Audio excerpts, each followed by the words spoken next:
бидејќи тука не се и училиштата, тука не е градинката, за да може нешто да се спречи, односно да се лечи, додека не настават некои поголеми проблеми.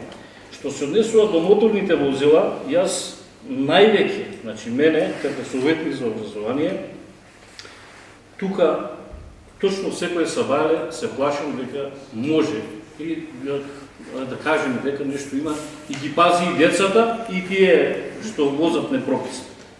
Се паркираат пред скај, изгледа и е многу тешко да излезат да паркираат тука, па да излезат да се напијат кафе или што прават.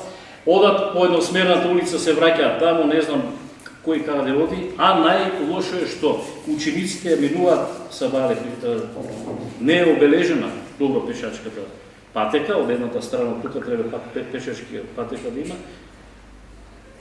Децата мора да чекаат возачите да заминат. Дури некој пат возачите толку нервозни им свират на дзетото како тие деца да се, а знаете, тоа се од малите оделенија, деца од мала возраст.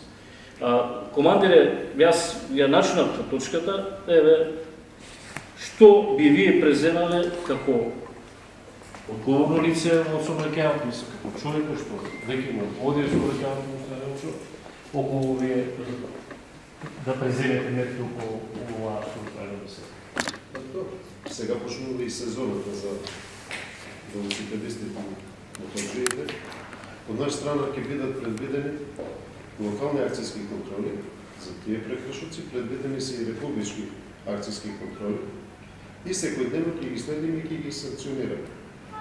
Во делот што кажувате тука, значи не е проблем, ќе има присуство на полиција за пешаците, учениците нема да имаат проблем, возила нема да има паркиране и мислам дека нема да ќе го надминеме проблем.